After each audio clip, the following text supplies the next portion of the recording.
Assalamualaikum warahmatullahi wabarakatuh.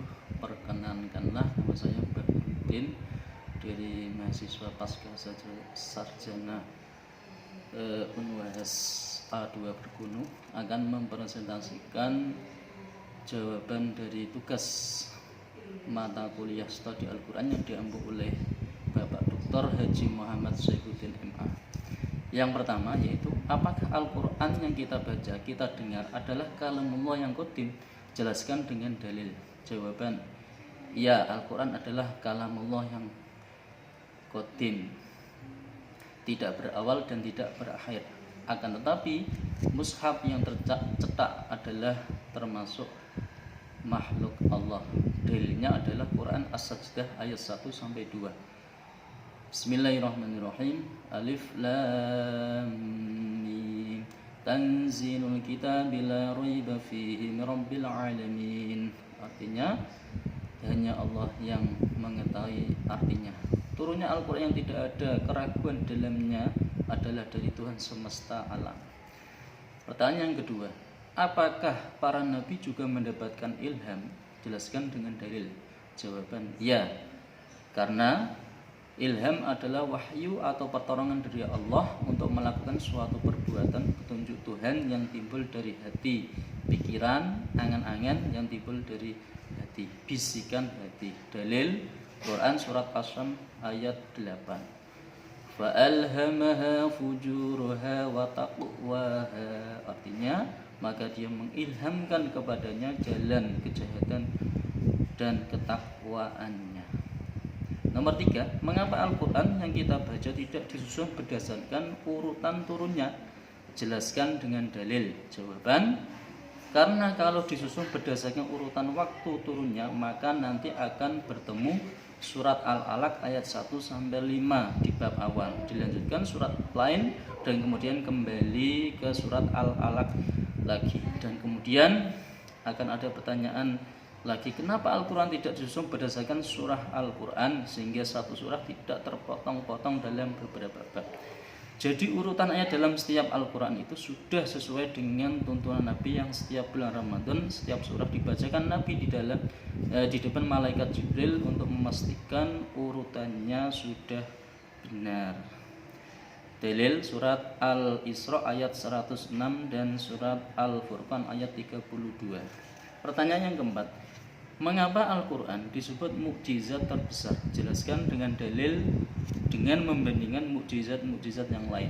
Jawaban, Al-Quran adalah kalamullah yang abadi sepanjang masa. Dalil Quran surat Al-Hijr ayat 9. Inna nahnu nazzalna dzikra wa inna lahu lahafidun. Artinya, sesungguhnya kalamullah yang menurunkan Al-Quran dan pasti kami pula yang memeliharanya.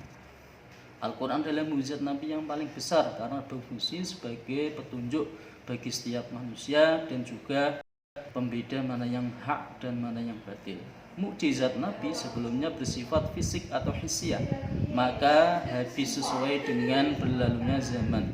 Mukjizat nabi-nabi sebelumnya terfokus pada penakjuban pandangan, sementara mukjizat Al-Quran mengarah pada pembukaan hati dan penundukan akal.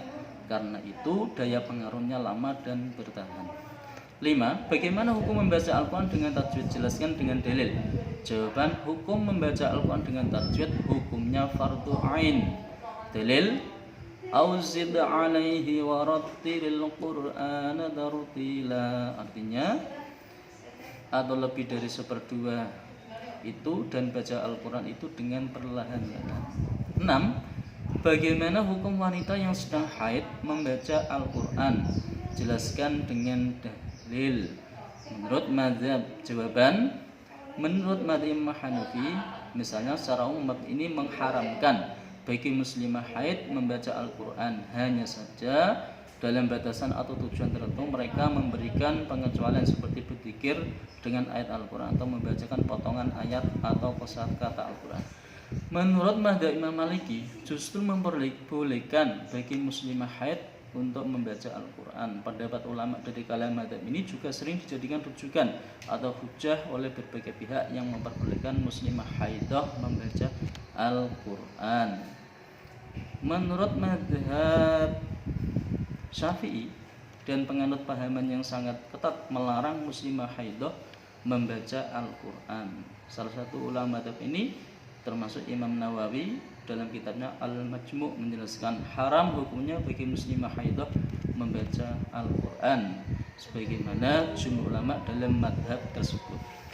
Sedangkan menurut Imam Hambali, mayoritas ulama tidak melarang muslimah haidah untuk membaca Al-Quran. Alasannya mengacu pada hadis Nabi yang diriwayatkan oleh Sayyidina Ali bin Abi Thalib.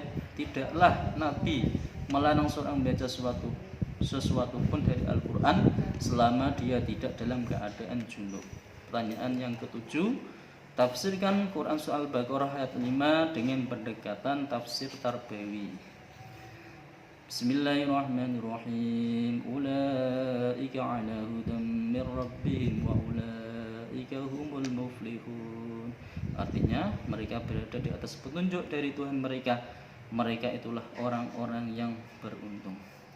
Penerimaan petunjuk yang dimaksud dalam ayat ini, kata tafsir Jalalain, adalah orang-orang yang sifatnya telah disebutkan pada surat Al-Baqarah ayat 3 dan 4. Sedangkan mereka yang beruntung pada ayat ini adalah orang yang mendapat surga dan selamat dari neraka. Menurut Syekh Wahbah Az-Zuhaili dalam tafsir Munir menerangkan, orang yang mengandung sifat-sifat orang beriman seperti disebutkan pada ayat sebelumnya, yaitu Al-Baqarah 3 dan 4, adalah orang yang mendapat bimbingan Al-Quran. Dalam arti Al-Quran menjadi imam atau pemandu amal dalam segala keadaannya, tidak menyimpang dari jalan Al-Quran.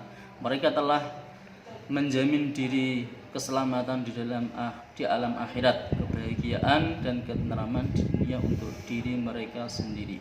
Kemudian menurut Imam Zuhaili, yaitu Imam Al-Baghawi dalam tafsir Mu'allimut Tanzil mengatakan petunjuk itu adalah kebenaran, keterangan dan hujjah yang nyata. Sedangkan al-muflihun atau orang yang beruntung berasal dari kata al-falah yang berarti al-baqa atau kekal.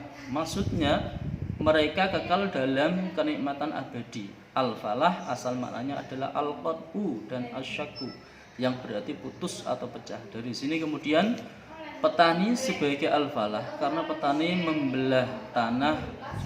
Contoh lain al-hadid bil hadid yuflahu atau besi dipotong dengan besi. Kemudian menurut Imam Ibnu Katsir Al-Qurtubi dalam tafsirnya Al-Jami' lil Ahkamil Quran mengatakan kata al-muflih atau al-falah berarti pembelahan, seperti petani yang membelah tanah untuk bercocok tanam. Orang yang bibir wasinya pecah tersebut disebut aflah. Al-muflih adalah orang yang beruntung yang melewati kesulitan hingga mendapatkan tujuan yang dikerjanya. Al-muflih juga digunakan untuk keberuntungan dan kekekalan. Ini makna asal al-muflih secara bahasa. Makna mereka itulah orang yang beruntung, adalah mereka yang beruntung mendapat surga dan kekal di dalamnya. Makna lain dari al-falah adalah sahur, seperti hadis riwayat Abu Dawud. Al-falah secara uruf atau adat adalah keberhasilan mendapatkan yang dicari dan keselamatan dari yang ditakuti. Demikian presentasi dari kami, semoga bermanfaat. Mohon maaf bila ada kekurangan dan ketidakkesempurnaan. Demikian, walau minkum. Assalamualaikum warahmatullahi wabarakatuh.